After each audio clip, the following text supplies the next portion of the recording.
రోజు ఏదేదో జరిగిపోయింది కదా, నువ్వు బాధపడుతూ ఉంటావు. అందుకే తెప్పించానయ్యా. నువ్వేం బాధపడకు. నా మనసులో ఓ చిన్న సంతోషం ఉందయ్యా. అది నీతో చెప్పడానికే ఇది తెప్పించాను. ఉండయ్యా, ఆమ్లెట్ వేశాను, తీసుకొస్తాను.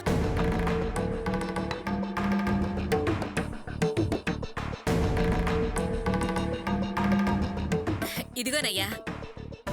ఏంటయ్యా, పెట్టింది పెట్టినట్టే ఉంచావు, తాగవయ్యా.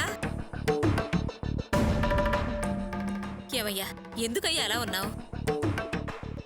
సంతోషమైన విషయం ఏంటో చెప్పమనవే. సర్లే, నువ్వు అడగకపోయినా నేనే చెప్తాను. వాడు మొహం చూపించొద్దన్నాడని నువ్వేమీ బాధపడకయ్యా. మనమంతా కలిసుండడానికి ఒక అవకాశం ఇచ్చాడు కదా, అదేనయ్యా నా సంతోషం. ఏంటయ్యా అలా చూస్తున్నావు? ఏంటా అవకాశమేనా? డబ్బులు ఇవ్వడానికి వాడు మన దగ్గరికైనా రావాలి, లేదా మనం వాడి దగ్గరికైనా వెళ్ళాలి. అలా నెల నెలా వెళతాం కదా, మాట మాట కలుస్తుంది.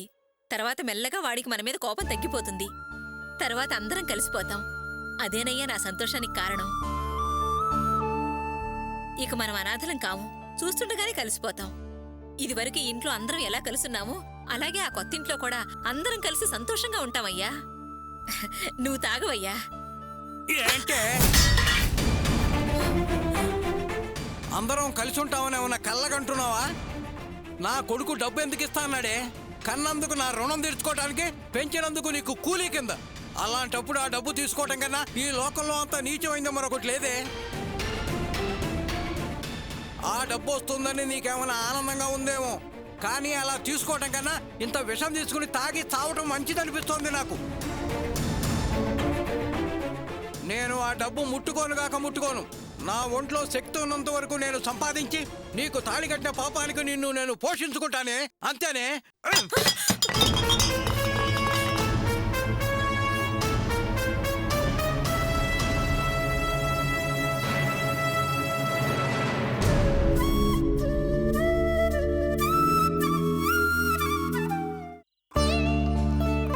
అందరూ వచ్చారా? అందరం వచ్చామండి.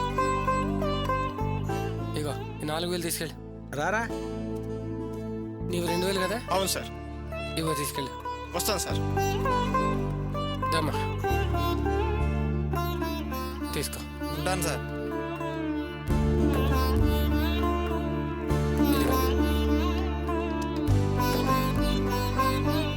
తీసుకోండి.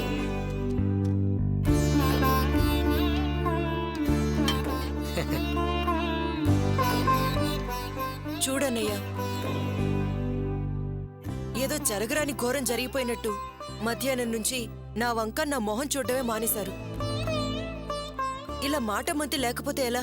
నువ్వైనా చెప్పన్నయ్యా. సరేనమ్మా, నేను మాట్లాడతాను, నువ్వు వెళ్ళు.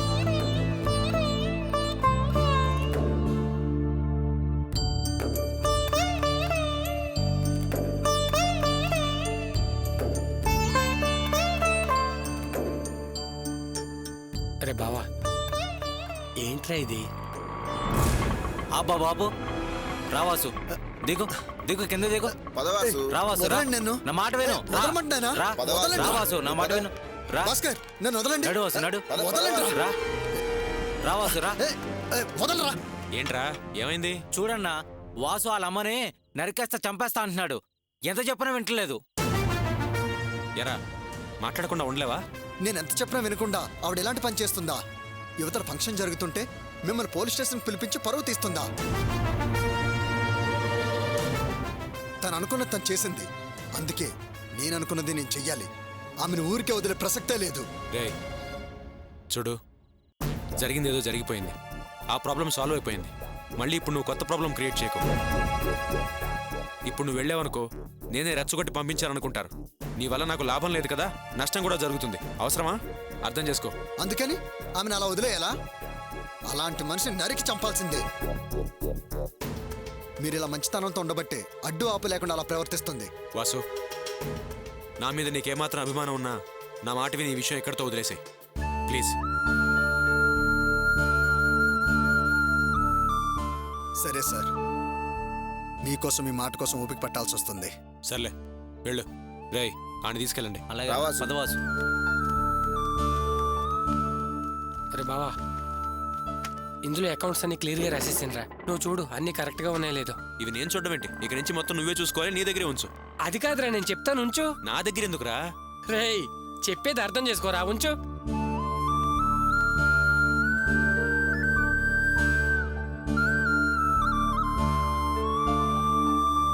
అమ్మా అర్చన, అమ్మా అర్చన. వస్తున్నానన్నయ్య.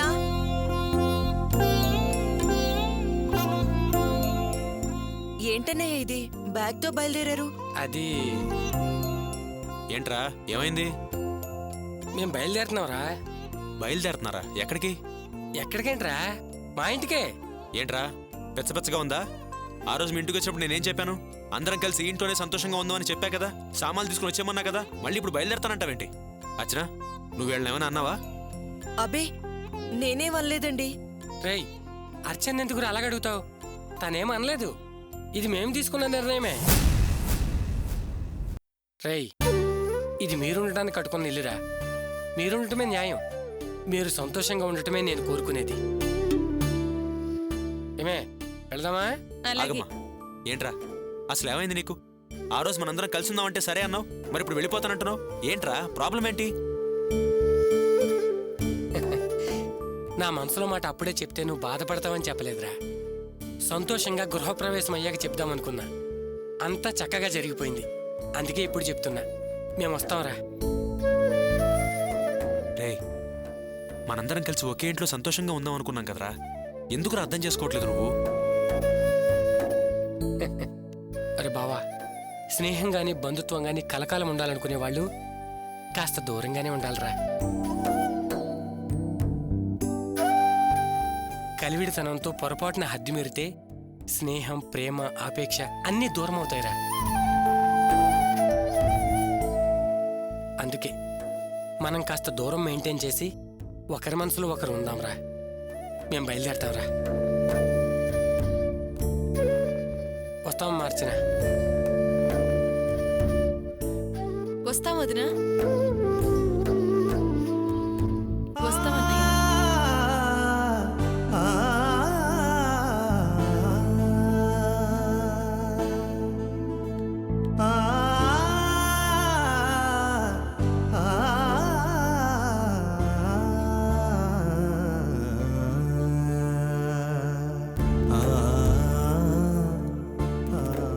ఏమండి ఏం వండమంటారు? చూడండి, ఇప్పుడు ఇంట్లో మనం ఇద్దరమే ఉన్నాం. మీరిలా నా మీద కోపంతో ఇలా దూరంగా ఉంటే నేను ఎలా ఉండగలను? నేను మా అమ్మ మీద కోపగించుకున్నాననే కదా మీకు నా మీద కోపం వచ్చింది. మా అమ్మని ఎలా సమాధానపరచాలో నాకు తెలుసు. కానీ మీరిలా కోపంతో నాతో మాట్లాడకుండా ఉంటే ఈ ఇంట్లో ఎవరికి చెప్పుకుంటాను? మీరిలా ఉండడం నాకు చాలా బాధగా ఉంది.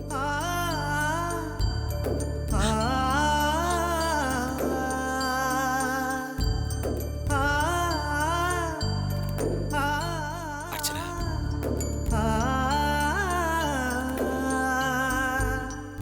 నీకేం చేయాలనిపిస్తే చెయ్యి.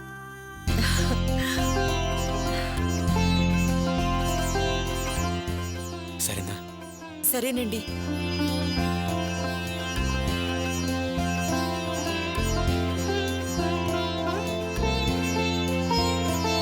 తలపే తీయగా ఎద తలుపే తీయగా వలపే తీరగా తొలి గెలుపే చేరగా మనసే హాయిగా ఏమాయో చేయగా మమతే చల్లగా విరిజల్లే చల్లగా ఆనంద గీతమే హృదయాలు పాడగా అద్వైత యోగమై మన జంట కూడగా కలకాలము ఈ రీతిగా కలిసుండగా విధిరాతైనా ఎదురీతైనా ఎదిరించే అనుబంధం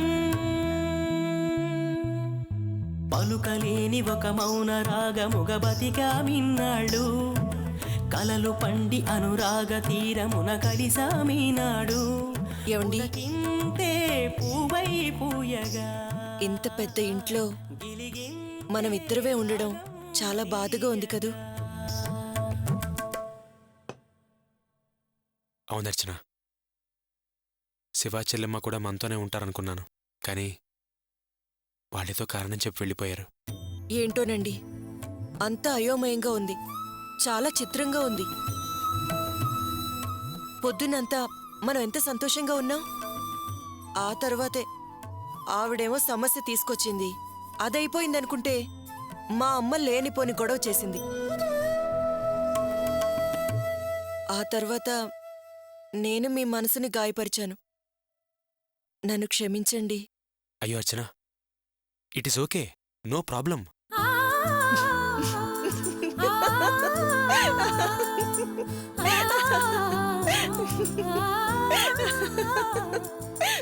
ఏంటర్చన నవ్వుతున్నావు?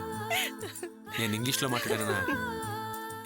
నందిని నాకు it's okay, no problem, please take your seat, excuse me, never mind ఇలాంటి పదాలు నేర్పించింది. అవి ఎప్పుడో ఒకప్పుడు వాడాలి కదా, అందుకే నువ్వు ఇలా అన్నావు కదా అని ఇప్పుడు ఒక మాట వాడాను అంతే. సర్లేండి, బాగుంది. అది సరే, రాణి నెల తప్పిందని మనం ఎంత సంతోషపడ్డాం. రేపెళ్ళి రాణిని చూసొద్దామా? అవునచ్చరా, రేపు పొద్దున చేయాల్సిన మొదటి పని రాణి ఇంటికెళ్ళి రాణిని పలకరించాలి.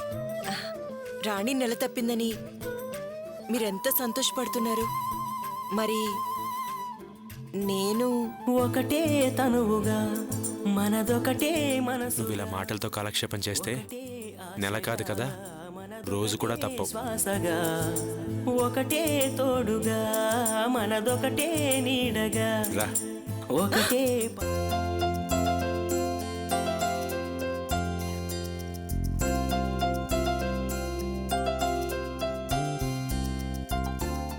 అత్తయ్య రామ్మా రా.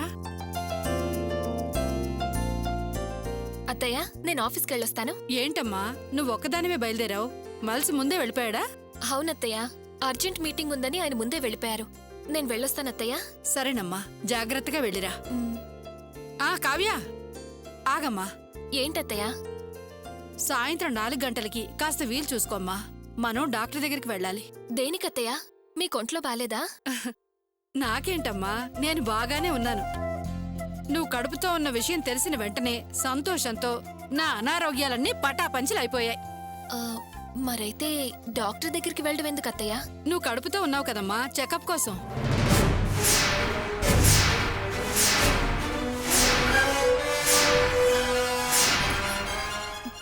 నేను రెగ్యులర్గా డాక్టర్ని కలుస్తూనే ఉన్నాను. మళ్ళీ వేరే చెకప్ ఎందుకు అత్తయ్య? అది కాదు కావ్య, నా చిన్ననాటి స్నేహితురాలు లీలావతి అని అమెరికాలో గైనకాలజీ చదివి మొన్నటిదాకా ముంబైలో ప్రాక్టీస్ చేసి ఈ మధ్య ఇక్కడ హాస్పిటల్ కట్టి ఇక్కడే ప్రాక్టీస్ చేస్తుంది. నిన్న షాపింగ్కి వెళ్ళినప్పుడు అది కలిసింది. మాటల్లో నీ విషయం చెప్పాను. అది చాలా సంతోషపడింది. నిన్నోసారి తీసుకురమ్మంది. నీకు కొడుకు పుట్టేదాకా నిన్ను తన కన్న కూతుర్లా చూసుకుంటానంది. ఈరోజు సాయంత్రం 5 గంటలకి అపాయింట్మెంట్ ఇచ్చింది. అందుకే నువ్వు 4 గంటలకల్లా ఆఫీసులో పని ముగించుకుని రెడీగా ఉండి నాకు ఫోన్ చేస్తే నేను నీకు అడ్రస్ చెప్తాను. నువ్వు అటునుంచి అటు బయలుదేరు, నేను ఇటునుంచి వస్తాను. అత్తయ్య, వారికి మీటింగ్లున్నాయి. ఆఫీస్ పనులని నేనే చూసుకోవాలి. నేను చాలా బిజీగా ఉంటాను. 4 గంటలకి కుదరకపోవచ్చు అత్తయ్య. ఈ ఆఫీస్ పనులు బిజీలు ఎప్పుడూ ఉండేవే. నాకు ఈ ఆఫీసు సంపాదనలు కంటే నీ కడుపులో పెరిగే వారసుడే ముఖ్యం. నువ్వు పురుడు పోసుకుని పండంటి బిడ్డని నా చేతిలో పెట్టేదాకా నీ పనులు గిన్నెలన్నీ పక్కన పెట్టు. సరిగ్గా 5 గంటలకి మనం హాస్పిటల్లో ఉండాలి. అర్థమైందా? మీరు తప్పుగా అనుకోకండి అత్తయ్య. పనులు పక్కన పెట్టడం ఎందుకు? మనం చెకప్కి ఇంకో రోజు వెళ్దాం. చెకప్ వాయిదా వేయడం కుదరని పని. సరైన టైంలో డాక్టర్ చెకప్ చేసుకుని మందులు మాత్రలు ఇంజెక్షన్లు వాడితేనే కదా ప్రసవం సక్రమంగా జరిగి మంచి బిడ్డ కలిగేది. అందుకే వెంటనే డాక్టర్ దగ్గరికి వెళ్ళి చెకప్ చేయించుకోవాలి. నిన్నెలా చూసుకోవాలో తెలుసుకొని నేను మసులుకోవాలి. మందులే కాదు, ఎలాంటి ఆహారం ఇవ్వాలో కూడా నేను అడిగి తెలుసుకోవాలి. అందుకే నువ్వు 4 గంటలకల్లా పనులని ముగించుకుని బయలుదేరు. కాస్త నా మాట వినండి అత్తయ్య. ఆఫీసులో నాకు చాలా వర్క్ ఉంది. రేపెళ్తే నష్టమే ఉంది. ఆఫీస్ పనులేంటమ్మా, అవి ఎప్పుడు ఉండేవే కదా. నువ్వు వాడు కలిసి నెలల తరబడి ఫారెన్ వెళ్ళొచ్చారు. అప్పుడు ఆఫీస్ పనులు జరగలేదా? ఒక్క పూట నువ్వు ఆసుపత్రికి వస్తే ప్రపంచం తలకిందులైపోతుంది అన్నట్టు అలా మాట్లాడతావేంటి? ఎన్ని పనులున్నా సరే నువ్వు హాస్పిటల్కి రావాల్సిందే, అంతే. ఇంకా నిలబడ్డామే, వెళ్ళు. నేను ఫోన్ చేసి అడ్రస్ చెప్తాను, బయలుదేరు. సరే అత్తయ్య.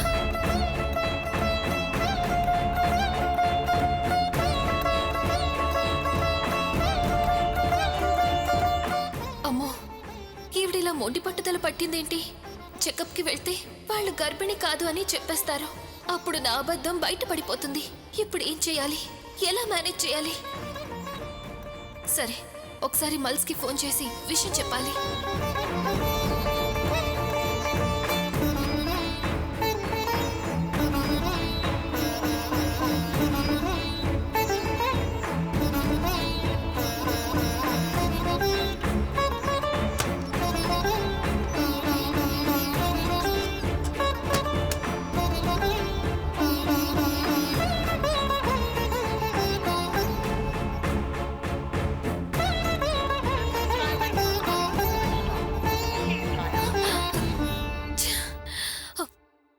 మల్స్ ఫోన్ స్విచ్ ఆఫ్ అని వస్తోందేంటి? ఇప్పుడు ఏం చేయాలి?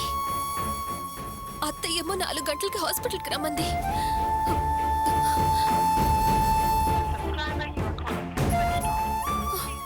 భగవంతుడా, ఈ గండం గట్టెక్కించు తండ్రి.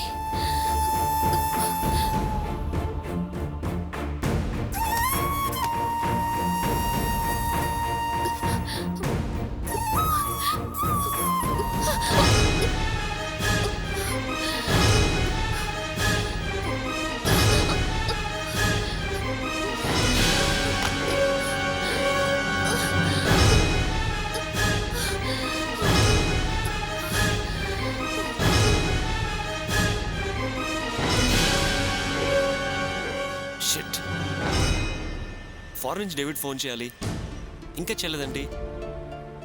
How long I have to wait for him? Phone ఏంటి ఇంకా రావట్లేదు? Oh shit, night phone off అయిపోయింది, ఇప్పటివరకు ఆన్ చేయలేదు. God, what?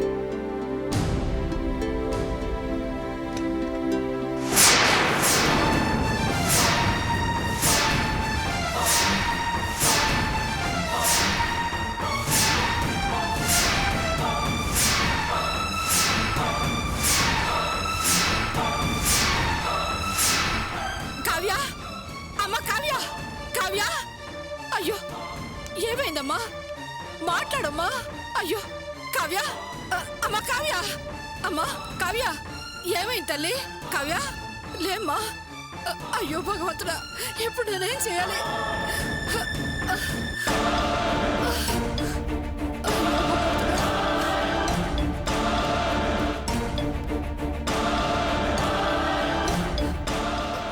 Hello, hospital?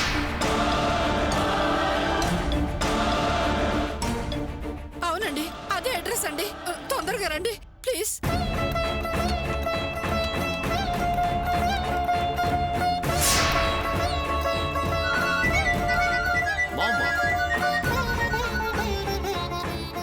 Hello ma'am. అరే మల్స్,